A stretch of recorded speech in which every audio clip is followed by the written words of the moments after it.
Hello, everyone, and welcome to Databite 141. We are celebrating the launch of Digital Technology and Democratic Theory, a new book published by the University of Chicago Press. My name is Robyn Caplan, and I'm a researcher here at Data and Society. For the visually impaired, we're trying a new thing. I'm a white woman with long brown hair, so you can form a better image of who is speaking with you today. I'll be your co-host, supported by my team behind the curtain, CJ, Rigo, and Eli, as well as our partners at Stanford PAX, co-producers of today's event. I'm also one of the authors of this volume today, though, so I'm going to be doing double duty, and I'll be showing up later on the panel as well. I have the pleasure of sharing the stage with Lucy Bernholz and Rob Reich, two of the editors from the collection, as well as two contributing authors, Seeta, Peña, Gangadharan, and Arkan Fung. A link will be posted in the chat where you can read more about our guests. For those of you who don't know us yet, Data and Society is an independent research institute studying the social implications of data in automation. We produce original research and convene multidisciplinary thinkers to challenge the power and purpose of technology in society. You can find out more about us at datasociety.net. The Stanford Center on Philanthropy and Civil Society is a global interdisciplinary research center and publisher of the Stanford Social Innovation Review. Stanford PAX develops and shares knowledge to improve philanthropy, strengthen civil society, and address societal challenges. By creating a shared space for scholars, students, and practitioners, Stanford PAX informs policy and social innovation, philanthropic investment, and nonprofit practice. And you can find out more about them at paxcenter.stanford.edu. So we're going to be spending the next hour together, I think actually a little bit more than an hour. So I want to all get grounded. If you're joining us from a computer, use the features at the bottom of your screen to participate. So you can ask and upvote questions via the Q&A function. You can use the closed captioning function for subtitles. You can view links and prompts in the chat window, and we do tend to share a lot. So you can just make sure you're staying updated there. And we also want to note that this event is being recorded and will be shared afterwards. And you can follow the conversation on Twitter with the hashtag DigTechDemTheory. And I think we'll share the hashtag in the chat as well. It's a bit of a mouthful. We'd like to start all of our events with a digital land acknowledgement. So Data and Society was founded on the ancestral territory of the Lenape people, a network of rivers and islands in the Atlantic Northeast we now refer to as New York City. Today, we're connected via a vast array of servers and computers situated on stolen land.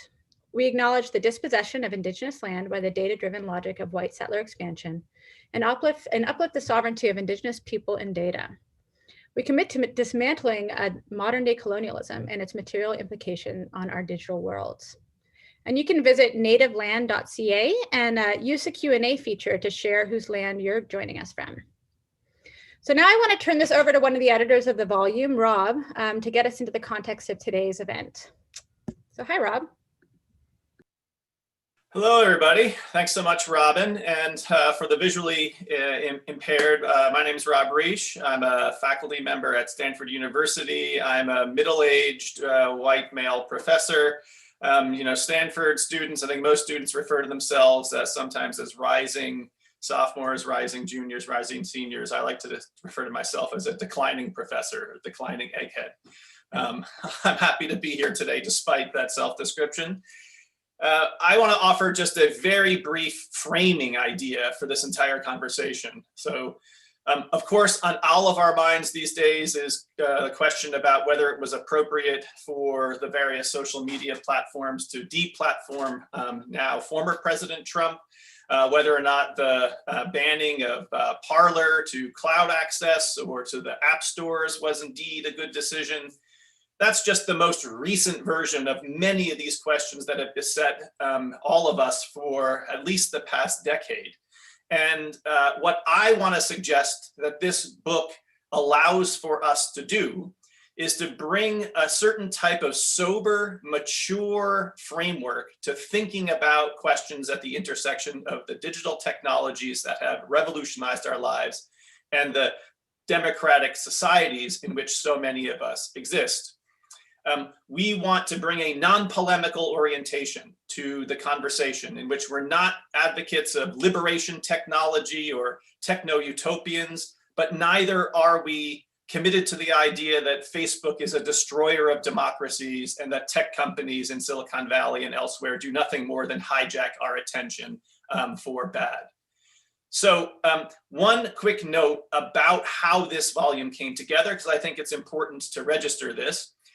Many edited volumes are nothing more than a stapled together collection of workshop or conference papers, or occasionally a kind of celebratory volume of a particular scholar.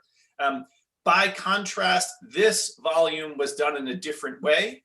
We editors spent 6 months putting together a cast of contributors who then assembled for an 18-month-long series of workshops. We met on 3 separate occasions for multiple days across disciplinary lines, with the idea that we would try to explore where different disciplinary orientations, from political science to philosophy to history to sociology to communications and media studies, including as well engineers, where there were common concepts and common ideas at these intersections between digital technology and democratic theory.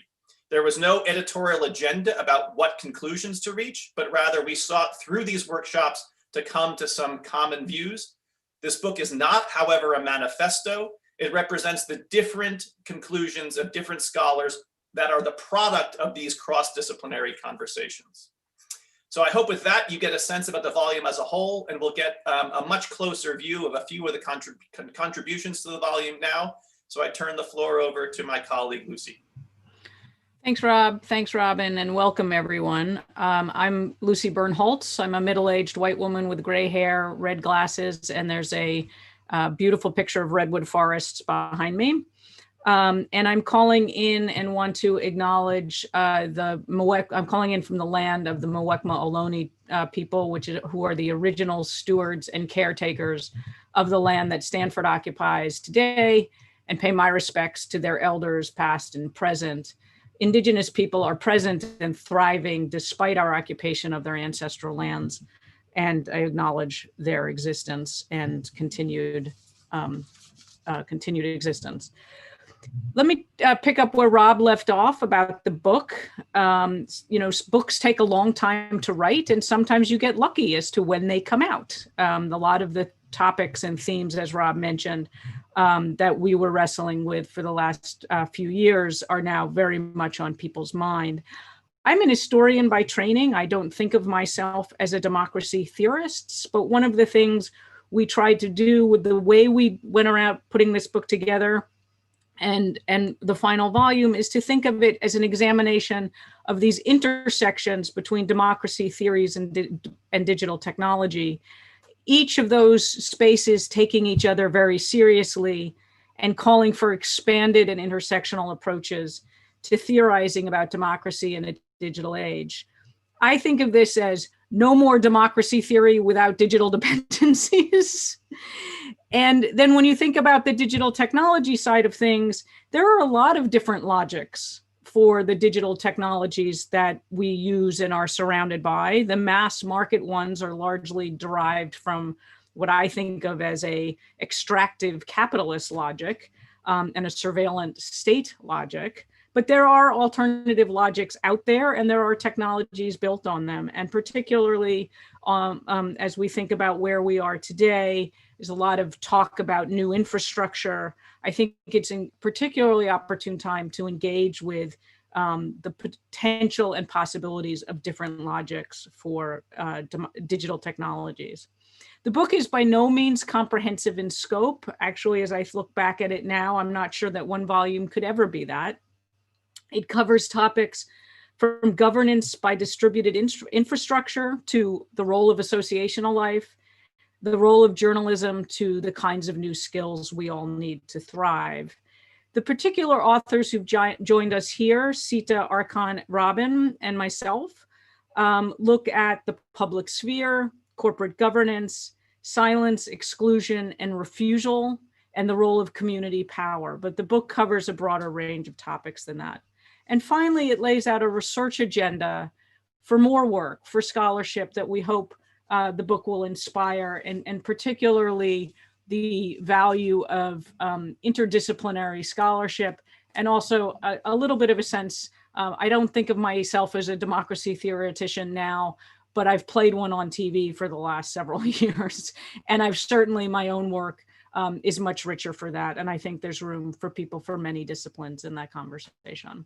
So I'm going to ask each of our panelists to take about 6 or 7 minutes to introduce the substance of their chapter, to give our listeners something to chew on. I ask you to jump right in with the Q&A, and we'll be turning to the Q&A after a couple of rounds of questions from me. So let me start with Archon. Archon, you and your co-author, Josh Cohen, in your chapter of the book, take on the role of the public square in democracies, or the public sphere. And what aspects of digital technology come into play in your chapter and into this idea of the public sphere? And what big questions did you address in the chapter? Great. Thank you very much, everyone, for joining us this afternoon. And thanks, Robyn and Lucy and Rob, for bringing us together and having this great discussion at this moment in which this topic is, I think, on a lot of people's minds. So our main question, we began the chapter, what motivated us to write the chapter was to think more clearly about all of the many criticisms of social media today, especially criticisms that social media is bad for democracy, right? And so what we set out to do in this chapter is gain some more clarity about what exactly these complaints are, what they are about. And so how we do that is that we aim to do two things. First of all, develop a yardstick, a kind of normative yardstick for what a good functional public sphere, that is a media sphere of news, information, and communication, looks like in a democracy. Like what if you're in the Middle Ages or in the 20th century or in the 21st century, what are those normative standards and values? And we asked, like, good for what? Good for democracy is our main question, right? What kind of public sphere is good for democracy? Because we believe that a successful democracy requires supporting informational conditions. And so we try to lay out those goalposts in a general and careful way. So that's the first thing, is construct this normative yardstick. A second thing, try out the yardstick to kind of roughly measure the quality of the public sphere in two different eras. The first era is kind of the mid 20th century post-war mass media public sphere.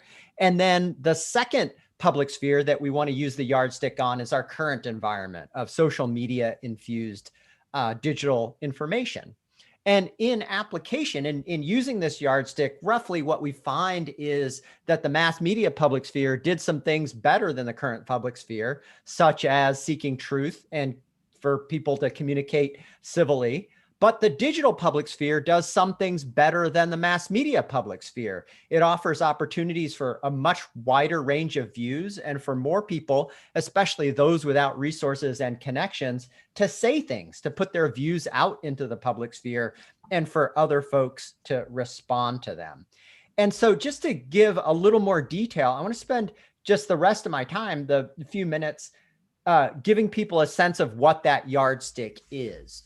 And so our yardstick has two pieces, a set of rights and opportunities, and you might think of that as the structure or the affordances of the public sphere. And the second category, the second part of the yardstick, is norms and dispositions, and that's how people themselves roughly behave in the public sphere. And so the first category has 5 things, and the second category has 3. So let's just talk about the rights and opportunities, right? And where do you get your rights and opportunities from? Some of it is from platform design. Some of it is from laws and regulation. Some of it is actually from how other people treat you in the public square or the public sphere. And so we think that there are 5 important things. One is a right to free expression, which is kind of a First Amendment value. You shouldn't be just shut down because of your point of view or what you say.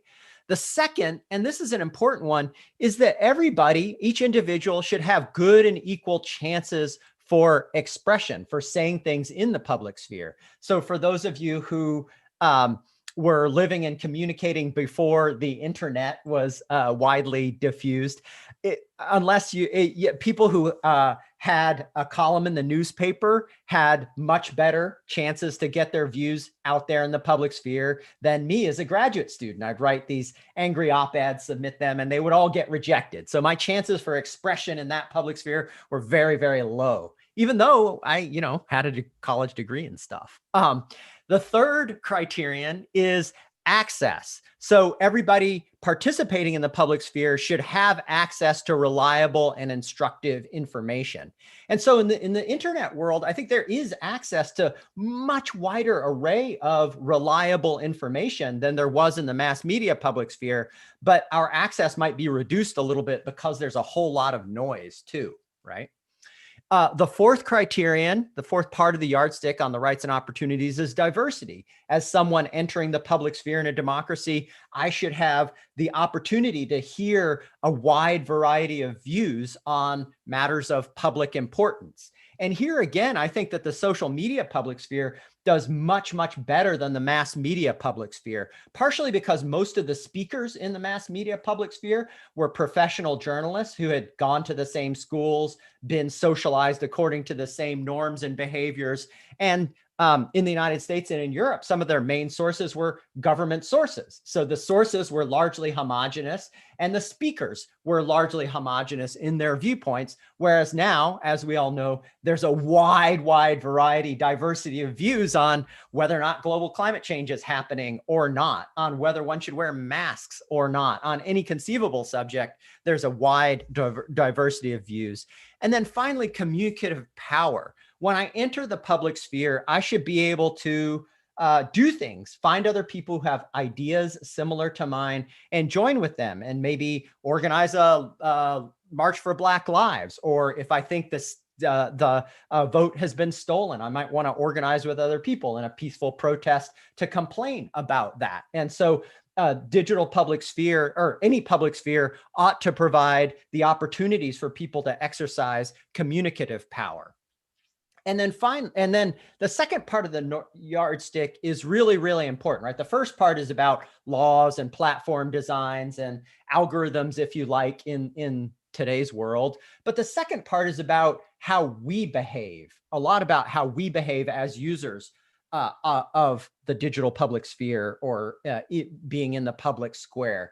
And many of us in the 1990s thought that the internet would be very, very good for democracy. We had kind of quasi-utopian or bordering on utopian views about how liberating it was going to be for everyone. And I think many of us now think that was just a mistaken view. And a big part of that mistake is I think we underestimated how awful we as human beings are when interacting on a platform. And so never underestimate how awful you are or I am, because if you do, then you'll come to this utopian view about how great a free internet is, which it hasn't been so far. And so if the public sphere is going to be good, we have to be better. And so these are three ways in which we think people interacting on the public sphere need to regulate their behavior and be better.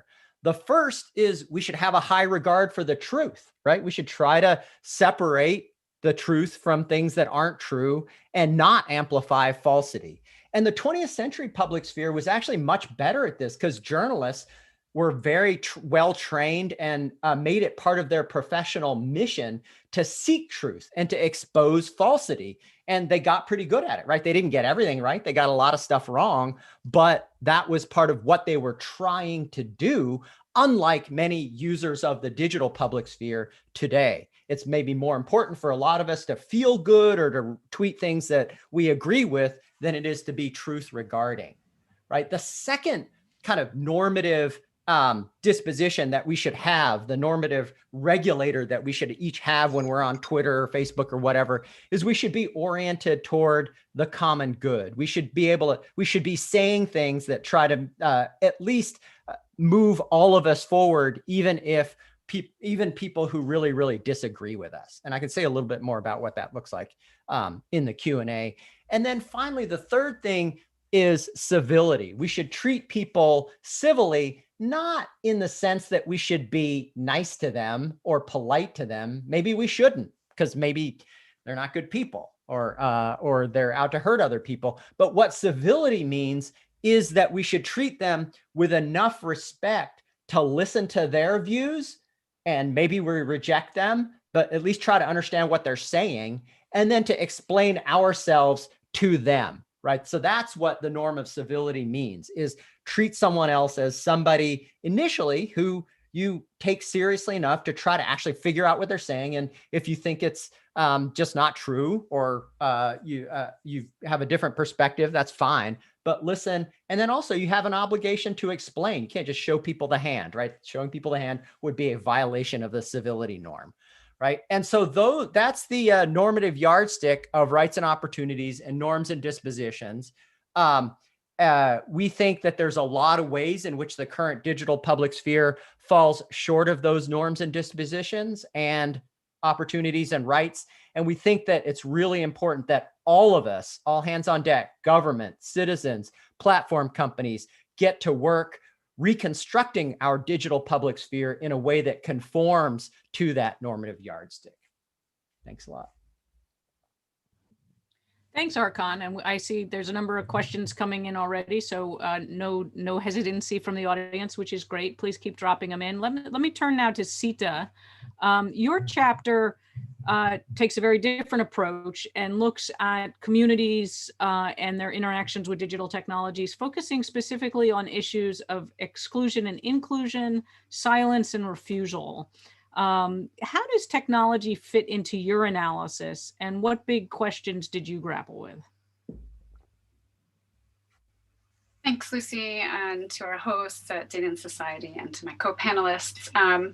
Let me just begin by saying, for the visually impaired, or for those of you who are joining in by audio transmission only, I'm very skinny Filipino Indian American woman with black cat eye glasses and a long black ponytail, sitting in essentially a storage closet in North London. So to answer your questions, Lucy, I actually want to talk about the big questions and then sort of back into the question of technology and how I've conceptualized it in this chapter. And to provide some additional context to the chapter. So what initially motivated me for this chapter were questions arising from the work that I do with our data bodies. And I've just put the website in the chat. Our data bodies is a research and organizing collective. And at ODB, our praxis extends from a recognition that technology intersects all sorts of struggles for racial, economic, and social justice. And so we work in between these domains, as well as traversing fields outside of those realms, typically outside of those realms, digital rights, privacy, surveillance, or issues of fairness, accountability, and transparency in data-driven systems.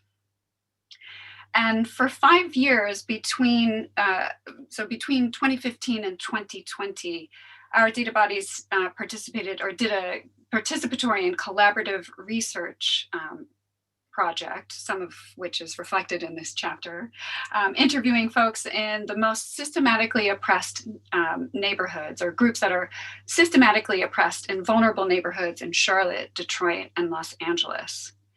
And what struck me in 2018, I think when we first began talking as a group, which is kind of seems like a really long time ago now, and what continues to strike me today is that there are myriad ways in which individuals and groups of people are resisting, rejecting, and refusing the tyranny of technological systems over their lives. And this, I argue in my book chapter, represents a form of digital exclusion. And here I'm thinking, for those of you unable to see the screen, I have a slide up that says refusal.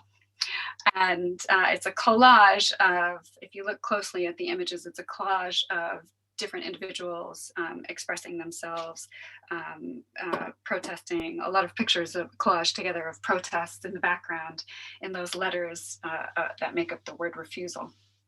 So what I argue is that when there is a type of refusal of technology that is a form of digital it's a form of digital exclusion. It's sort of self-exclusion from digital systems or socio-technical systems.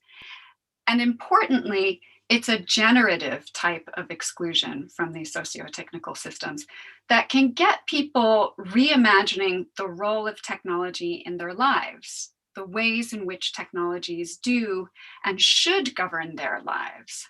So whether in Los Angeles, Detroit, or Charlotte, over and again in the interviews that we did on the ground, we heard multiple people thinking and talking and confronting technological systems, confronting data-driven systems, confronting the processes of data collection that they encounter so many times in a day, in a week. Doing this confrontation in a way that helped them survive, helped them feel dignified, set the record straight, gave them a sense of control, and in some cases take direct aim and agitate against the institutions aiming to force socio-technical systems upon their lives in profoundly unjust ways.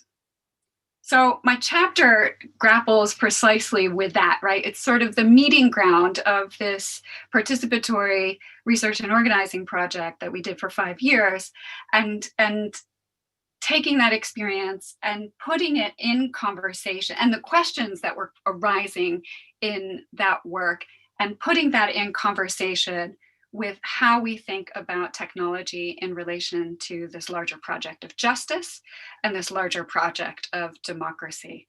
And so, the major questions are, how do we see or view these acts of technological refusal, whether they're individual acts of refusal or organized responses or collective acts of refusal against technology? In political terms, how do we see this as a civic action or almost a civic duty or a new form of civil disobedience with consequential political reverberations? So I think, I think there are two additional questions that also kind of factored into or shaped the chapter, which is, how do we center experiences of members of marginalized communities in this discussion of the relationship between technology, justice, and democracy, right? Because I think maybe one difference, at least in terms of how I kind of orient myself to the public sphere or understand the public sphere, is with recognition that there have been systematic forms of exclusion since the ideal or historical public sphere was conceived, right? That we've had systematic exclusions from the public sphere, and that often these groups that are marginalized, that are exploited, that suffer from systemic violence, that are misrecognized on a daily basis, right? That they don't really factor into how we're thinking about information or communication flows, or even beyond information and communication. That is, these two terms that really, I think, anchor much of the thinking around democratic theory and mediated technologies of communication or media of communication. So the second important question was, how do we center the experiences of members of marginalized communities? And then the third question, I think, is centered around this idea of how do we square what I'm talking about, this agentic form of refusal, technological refusal, this sort of generative form of digital exclusion, with broader public debate and broader public policy initiatives that have typically characterize digital exclusion as a pejorative thing, right? So when we think about digital exclusion, we're typically thinking about, I don't have access to the internet, right? Which is definitely an important and valid concern, and one that has been absolutely highlighted during the pandemic, right? There are other forms of digital exclusion that aren't only about access to broadband or availability of broadband, right? There's digital exclusion that has to do with skills and know-how, right? A sort of literacy related type of digital exclusion. There are exclusions that have arisen with concerns about the ways in which digital technologies track us or target us, right? Sort of this commercial targeting. And so privacy concerns are amplified and are a form potentially of digital exclusion. And then there are all of the surveillance concerns, right, that can be marginalizing and can be impactful, especially on members of marginalized communities, creating a sort of digital exclusion. And all of these kinds of digital exclusion, these other 4 digital exclusions, are very negative. On top of that, we have a digital exclusion that I think is perpetrated by the sheer wealth of these big technology companies and sort of the economic geographies of these companies, and that creating different kinds of exclusions in society. And so if we think about those kinds of exclusions, they're generally negative ones, right? They're pejorative, right? We think of digital exclusion as a negative thing, but what I'm trying to do in this chapter is really kind of recover this idea that I think Nancy Fraser, who wrote a lot about the counterpublic sphere earlier in her career, thinking about how do we kind of ensconce ourselves into groups where we can see ourselves and where we can see what's happening, articulate our concerns, and then express ourselves, express our our discontents, and ideally eventually turn that into that communicative power into political power, right? And so being influenced by that, I have used this idea of technological refusal as, again, this sort of this force of political possibility. And in that sense, I'm a firm believer that technology in the space of when we think about marginalization and when we think about injustice and justice and democracy, right? I understand technology in a very constructionist way, right? That technology isn't just a variable that enters the equation of democracy, right? It's something that is part of a larger set of institutions, practices, norms, social hierarchies, and that really affects and can exacerbate some of the existing problems that members of marginalized communities that face, and yet still they can refuse. So I'll end there, and we can move to Robyn. Thank you, Seeta. And the chapters and the key questions on dignity and power is very, very rich. And to show the breadth of the book, Robyn, your chapter looks at questions of power in a very different way. You look at different approaches to corporate governance and decision-making about content moderation, how those activities relate to democracies writ large. And what do you want people to learn from your analysis? Hi, everybody.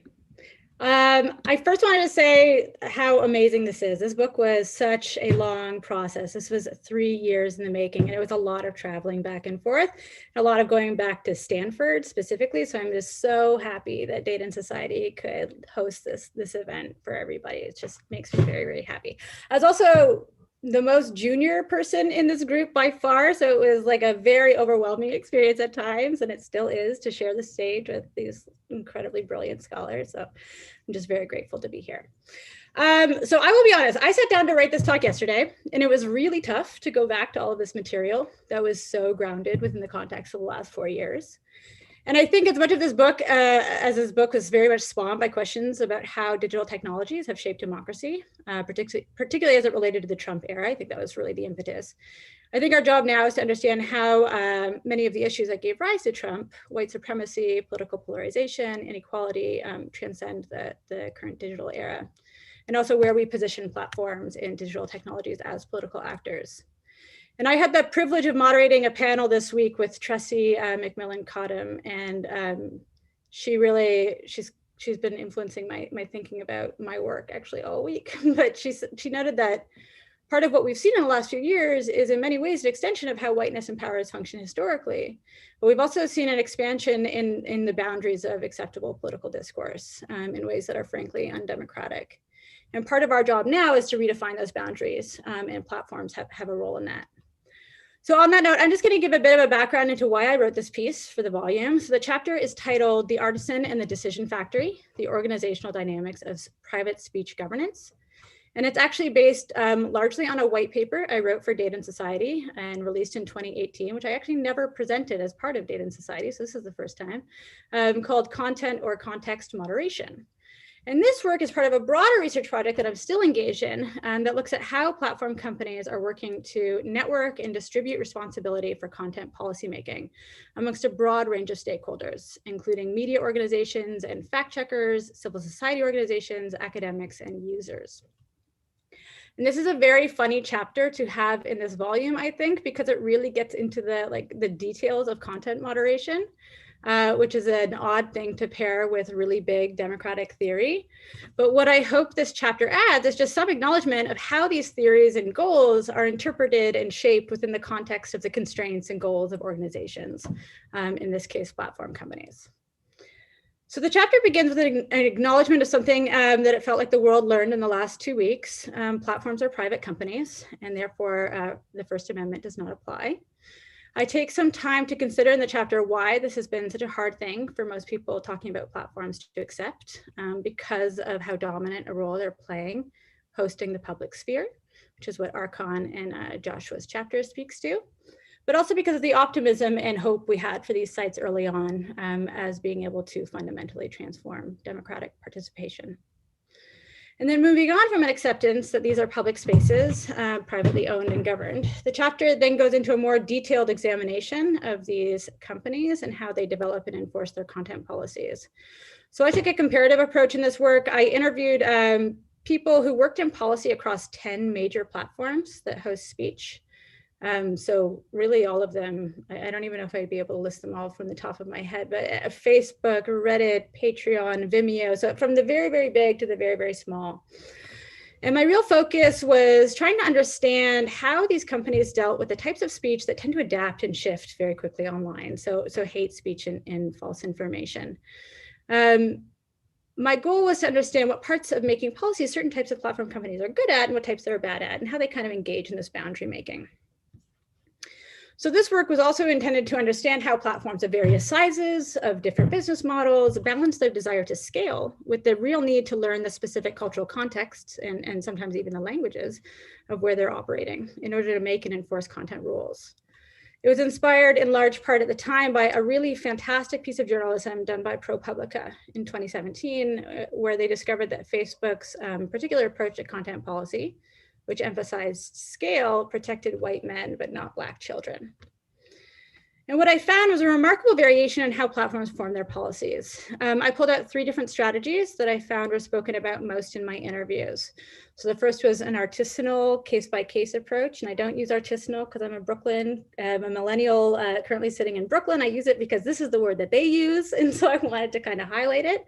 And because it was always contrasted in my interviews with the notion of industrial content moderation, and that's what's done by the major platforms like Facebook and Google, Facebook and Google, where they have hundreds of thousands of people doing this work all around the world. And then that's contrasted with the community reliance strategy that we often associate with platforms like Wikimedia and Reddit. And what I found was that as companies scale, they move from this artisanal model where content policy workers are able to kind of individually consider each flag and concern to the industrial, which tends to emphasize a broad standardized approach with a goal of automation. And what I wanted to convey was that as we think about regulation in this space, we need to carefully consider what type of content governance we want to incentivize. Are we going to build policies that are based off of the approach taken by companies like Facebook that has a bias towards developing global standards, or are we going to incentivize kind of a more case-by-case approach that requires platforms to invest a pretty significant amount of resources into how they do it? And I do think it's interesting to note that platforms can do many of these strategies at once. So the recent deplatforming of Trump was a very context-led moderation example that was also very informed by shifting power dynamics.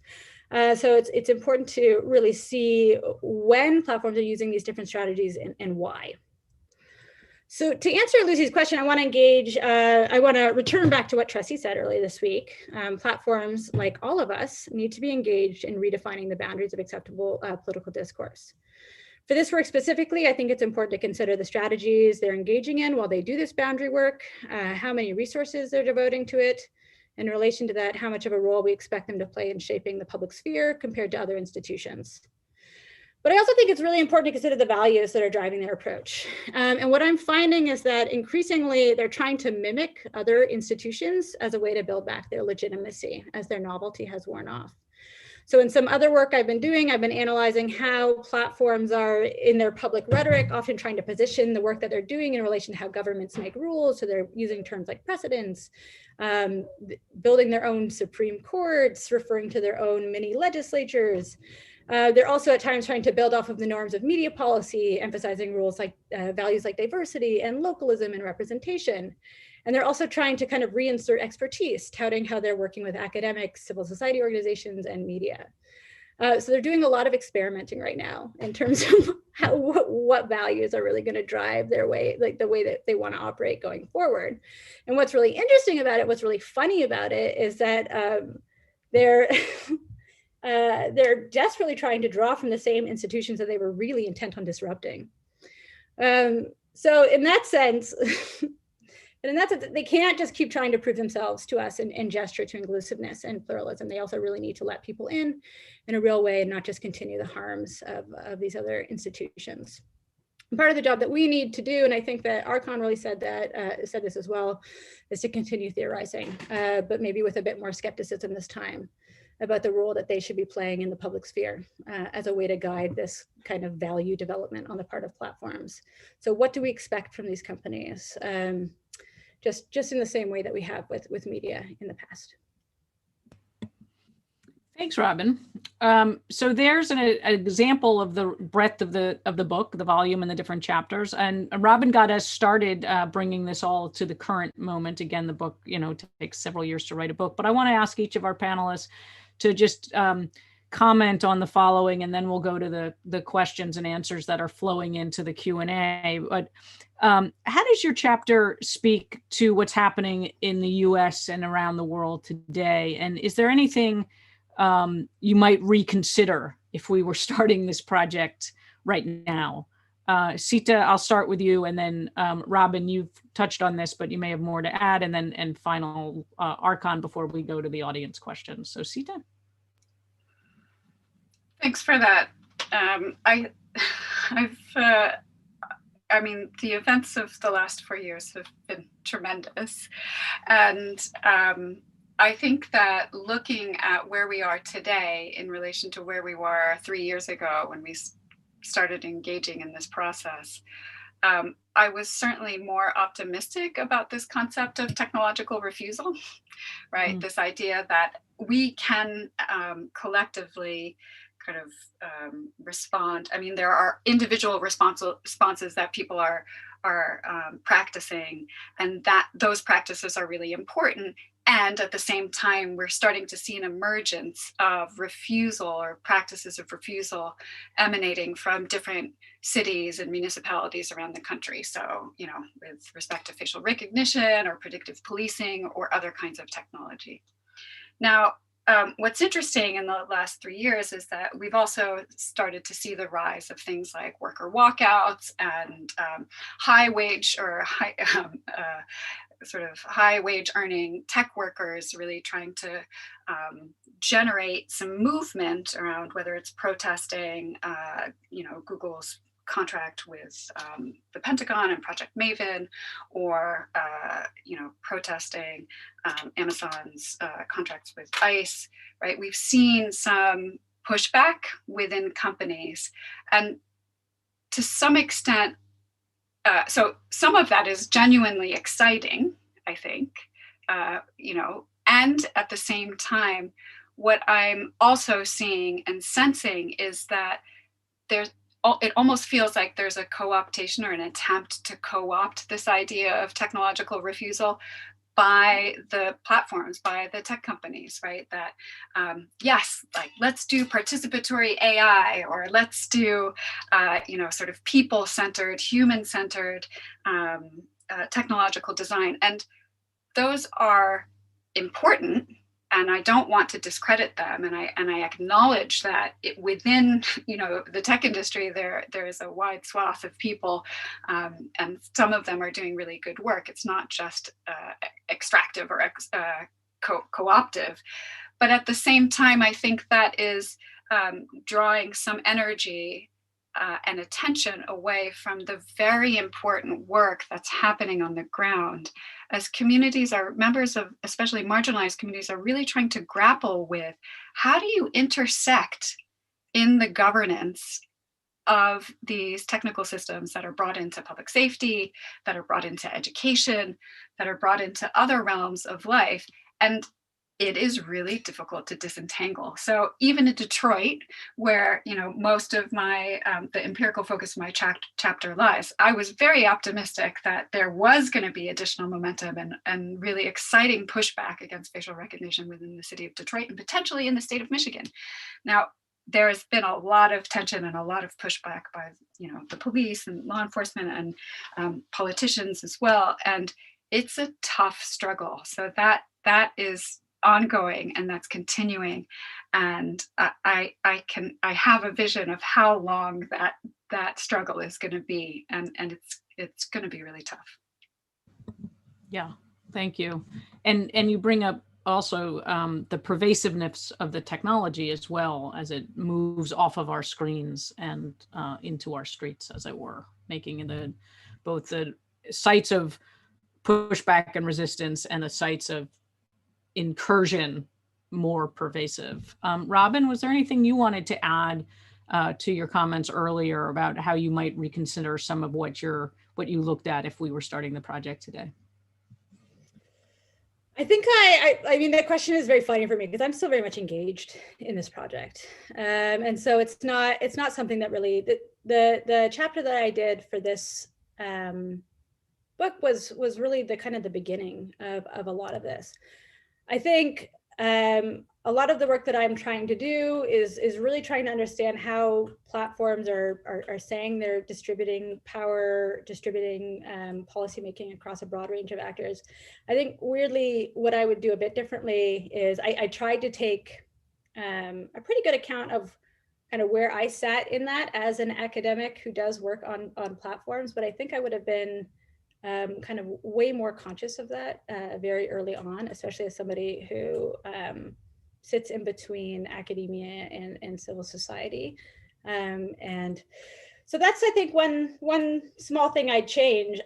The real challenge for me is that I started this work in 2015, kind of just before this issue really blew up. And the big challenge has been trying to like do work on an issue that's continuing to unfold. So I don't want to say like if I was to do anything differently, I probably wouldn't have done this project, but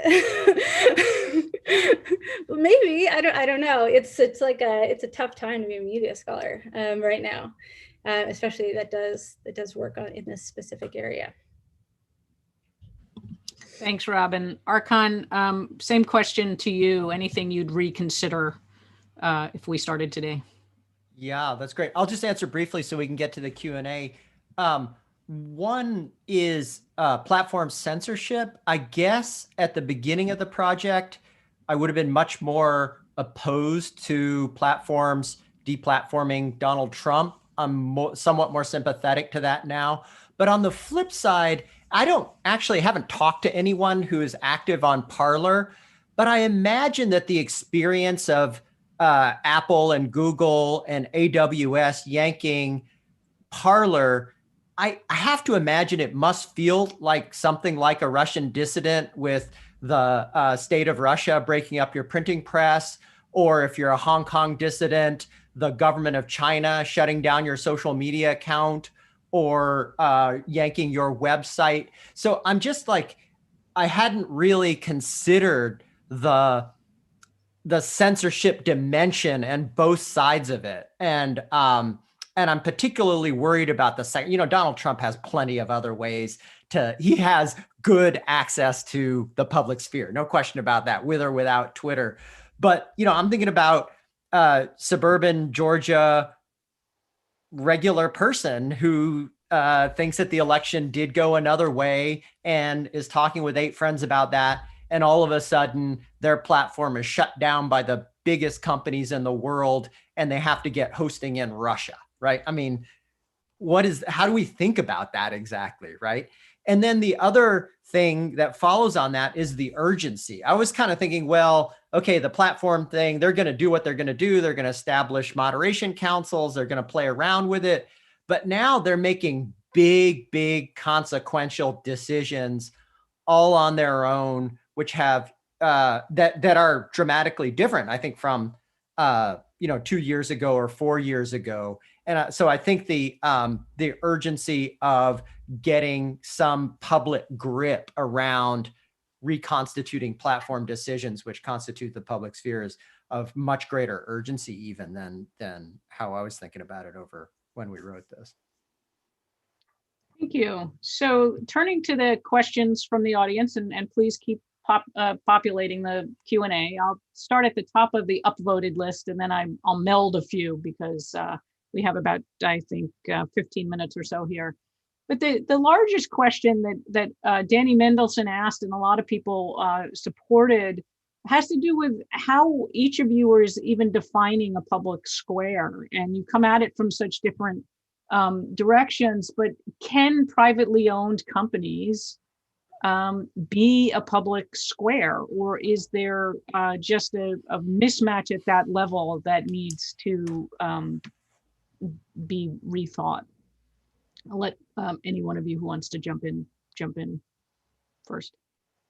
Yeah, I'll jump in. I think this is a really important question, and there's a bunch of ways to interpret it, but just by way of clarification, the public sphere, like how we learn about things, how we make decisions about whether to vote for this candidate or that candidate, how we decide to be an environmental activist or a racial justice activist and get that information, has been dominated by private sector actors for a very, very, very, very long time, like since the 18th or 19th century, right? So the public sphere has been constituted by private companies forever, right? Or, and not for literally forever. I mean, and there are some exceptions, like BBC and PBS are publicly owned, but those are small parts of our informational environment, right? And I think this is not where Danny is coming from, but one thing you've heard recently is, Twitter and Apple and Google and Facebook deplatforming Donald Trump or anyone else is absolutely no problem because they're not governed by the First Amendment. They're not, the state should take no action, right? They're not states, they're companies. So of course they can run their businesses any way they want. From the perspective of our chapter, that is totally missing the point, right? What we want to do is develop norms and regulations that constitute these big platforms and everybody else who's making the critical infrastructure on which we all depend, good for democracy, not bad for democracy. And for me, the property right of, Apple, Facebook, Google is like 12th on my list of considerations of what's important, whereas different democracy considerations are 1 through 11, right? And so that's really, really, really important to understand. Right. Seeta, Robyn, anything on that, or Seeta? I was going to say, Robyn, you should go first. I'm really curious to hear what you have to say, and then I can round it up. Yeah, I think it's a very important point. I think that it's always worth it, even because right now why people are really bringing up the First Amendment, especially within the last couple of weeks with Trump, is because the conversation is focused so specifically on 230 reform and what should be done about that, and really what are the kind of specific rights that these companies have versus don't have. And I completely agree with Archon. We don't want, if we don't want businesses to be denying people things on the basis of their gender, their sexual orientation, then we don't really want platforms to be doing that as well. I think when it comes to Trump specifically, and a lot of the people who got kicked off in the last week, it's a difference between allowing viewpoints to exist online and allowing calls to violence to exist online.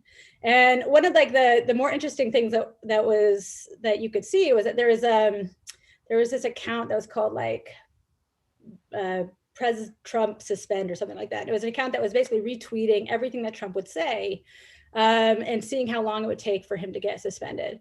And he got suspended 3 times over the course of Trump's presidency for what he said, and Trump did not get suspended at all.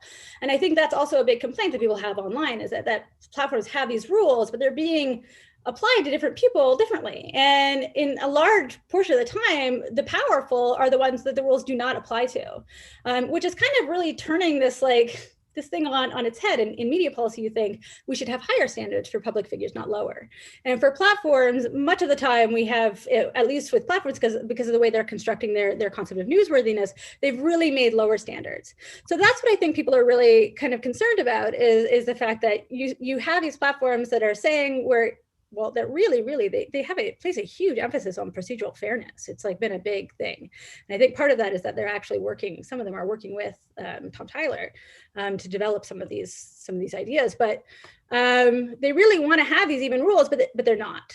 They're not. And platforms are doing this kind of interesting thing where they're reinserting the gatekeeping function in a lot of different ways around very particular topics, like COVID and the election. They did that as well, but they've also been working with media companies. A lot of the platforms have been working with media companies because they have financial partnerships with specific users, because they have different financial partnerships. So it is not an even field by any means. And whether or not you get your content taken down, and then whether or not you're able to get an appeal through, is highly dependent on your relationship with that company. And that is dependent on power. And that's my thoughts. I couldn't agree with that more, right? And especially, I mean, actually in the interviews that we did for our data bodies, we found, a couple of people mentioned, and especially in Detroit, I'm not really sure why these posts are being taken down, or in Charlotte after the uprisings, I'm not really sure why certain things are not appearing, right? And the ability for those individuals to actually, winnow their way into some unknown platform bureaucracy or, labyrinth, right? Like, that's just not going to happen. I guess just to come back to the question, I think I mentioned in my comments, right, that the public sphere has never been or is not usually that welcoming of members of marginalized communities. And so there are both, I think, advantages that you can point to with respect to these large platforms, right? So you could say that some of the uprisings of the past year were really aided through, and this was the case with BLM and Black Lives Matter and in the post-Ferguson era, right? Like there is something very genuine and important about being able to get your perspective out there. What I worry and think that we have historical examples to learn from, what I worry about is that platform companies have a power that isn't only about speech, but that gets entangled with speech. And so we should be asking ourselves and really thinking, how did we get to here? How did we allow this to happen? And, just thinking about how platform companies sold themselves on speech. That was the PR line for 20 years, right? I mean, platform companies and providers, telco providers before then, right? And something has really changed. It isn't only about speech, it's about speech power and a type of economic power that I think we haven't seen before. Thanks, Seeta. I actually think I'll just use moderator's prerogative here. It's also very much, and we're seeing this more and more, and the pandemic highlights it, I think, in very powerful ways. that the framing it entirely around speech is also not getting us toward solutions. And the technology itself, the companies we need to be talking about have left the screen also. We're talking about companies that build tools very much designed to digitize our physical spaces, and to affect the way we organize and assemble and can even get together as a 2 or 3 or a bigger group of people. So I agree with you very much there. I think we're not seeing all that we need to see by focusing solely on speech. There's some very big questions in the Q&A, so I'm going to try to meld them a little bit. But I want to start with one that starts with direct focus on you, Seeta, about this idea of refusal and how do we theorize access to refusal? Who can refuse and what must be the prerequisites for that? And are there ways in which it gets so entangled with this the broader question of access, which you mentioned? And I'll start with Seeta, and then if Robyn and Arkan have thoughts on that as well.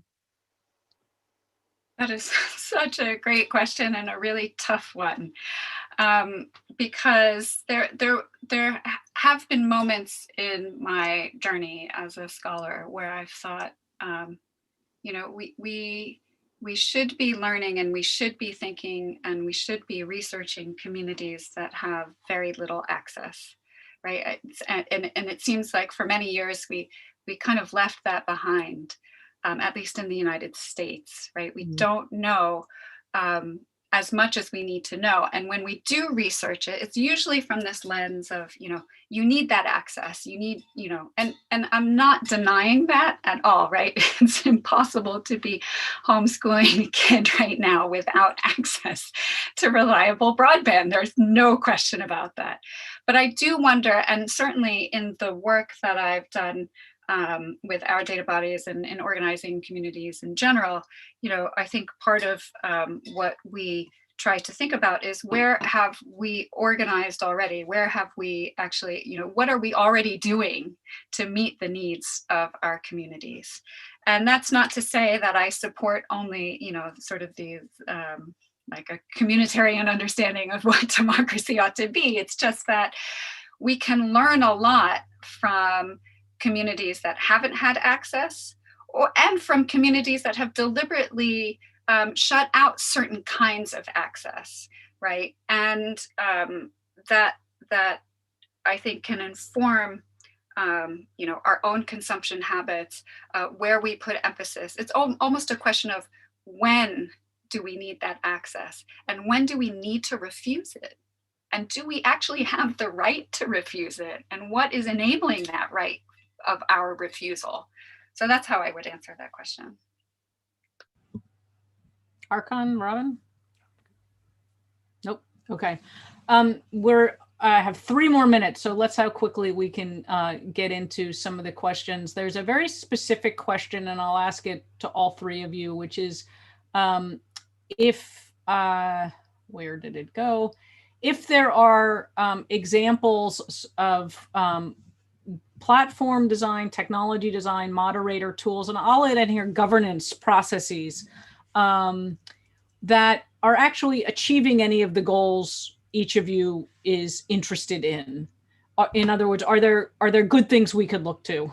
Are there good examples of where maybe a better relationship, a more democratic, equitable relationship exists between communities and certain technology tools?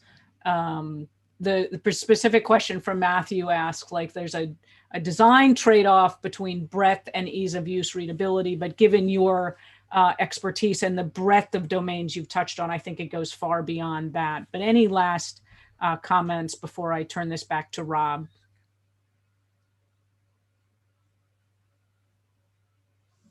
I guess that speaks mostly to my work. I've always really struggled with this question because I think that with all of the models that I've studied, there's trade-offs.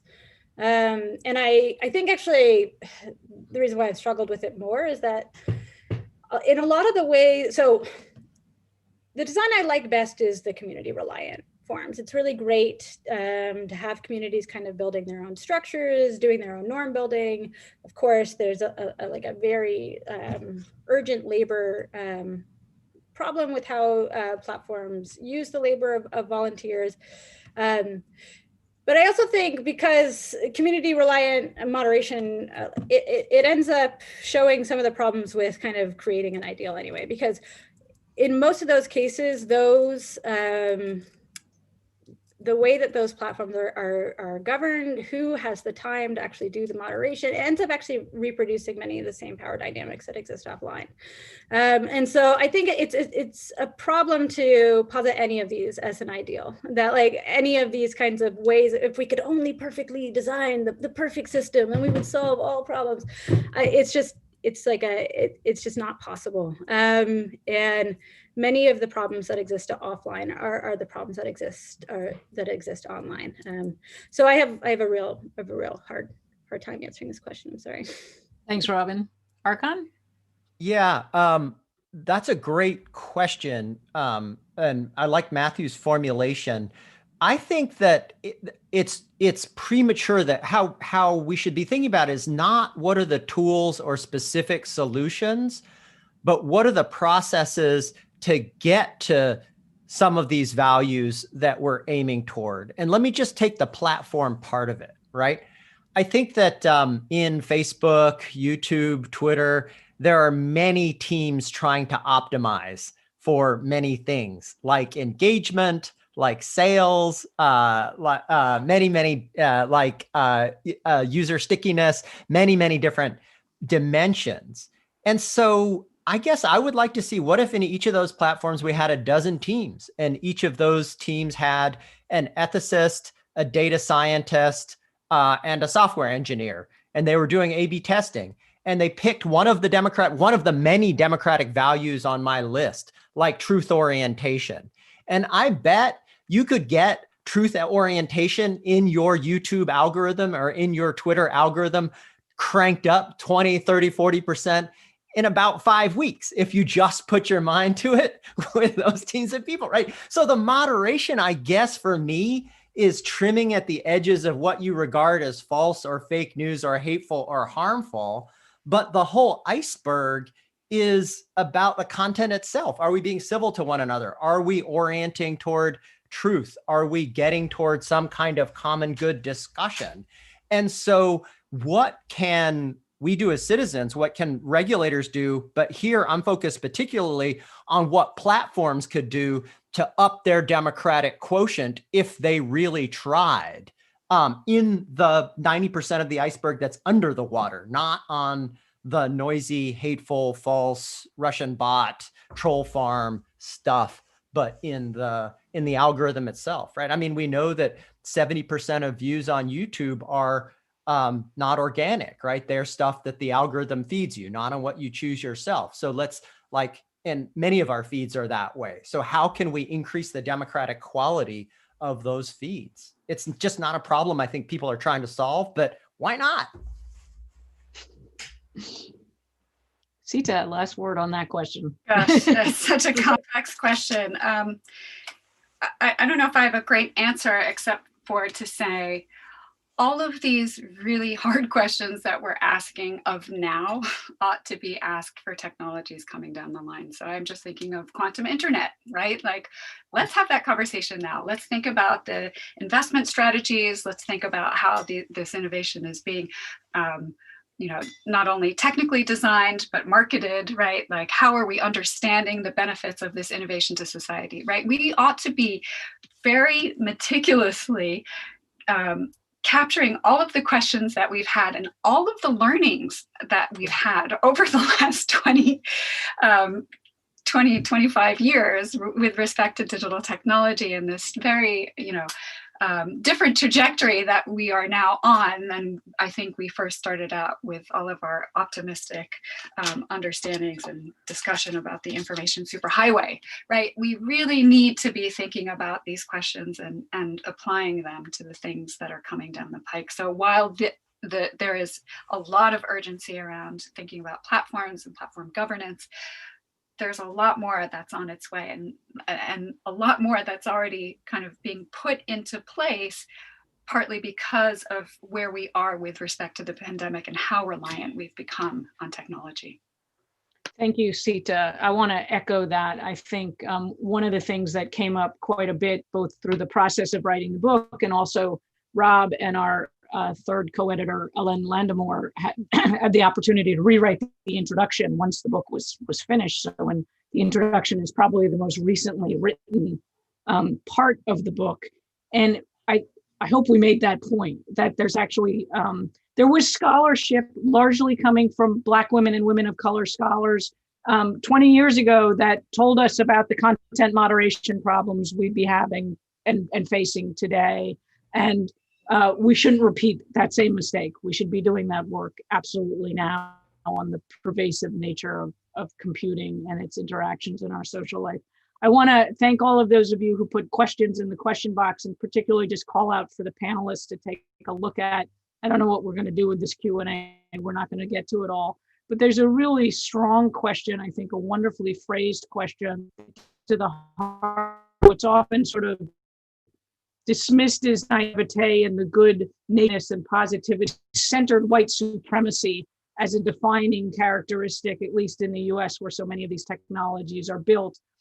What kind of logic might that have led us to build off of and reimagine what we built and where we're going, or at least how we understand it. So I want to thank Seeta, Archon, and Robyn, thank Data and Society. I'm going to pass it back to Rob Reich for last comments. Thank you so much. Thanks for this terrific conversation, both the audience contributions and then all of the contributors here. Thanks to Data and Society, as well as Stanford PAX for co-hosting the event. I'll make one final comment by way of conclusion, which is that my takeaway lesson from the 2+ years of thinking about this project and working on the book and now hearing this conversation is that what we come to at this moment is the urgent need for a multidisciplinary research agenda that brings together a variety of different scholars in the spirit of this book, but this is just a starting point, because there are both normative questions, social scientific questions, and technical questions, and the intersection at the bare minimum of those three orientations is what's necessary, in my view, to try to deliver ourselves a future where digital technologies will help democracies and citizens flourish rather than suffer. So takeaway lesson number one is the urgent need for a research agenda of the sort that this volume represents. And number two, I'll just mention that I think we finally indeed are emerging with here in the United States with the Biden administration into a moment in which a sort of sober and mature stock taking of where we stand is possible. So for those of us in the academy, the work that we can do involves not only the research and the research agenda I just mentioned, but also a curricular change so that the technologists that get trained, perhaps especially at an institution like the one that I teach at, Stanford, which has provided so many of the engineers that populate the companies that have created and distributed the technologies we've been discussing, aren't just oriented towards questions of optimizing their technological designs alone. And as Archon and others mentioned at the start, the idea of combining ethical, social scientific, media and communications, STS, plus engineering expertise within companies, as well as within public agencies, is also an urgent task for all of us. So we have so much work to do in front of us, and I mean that as a big collective we.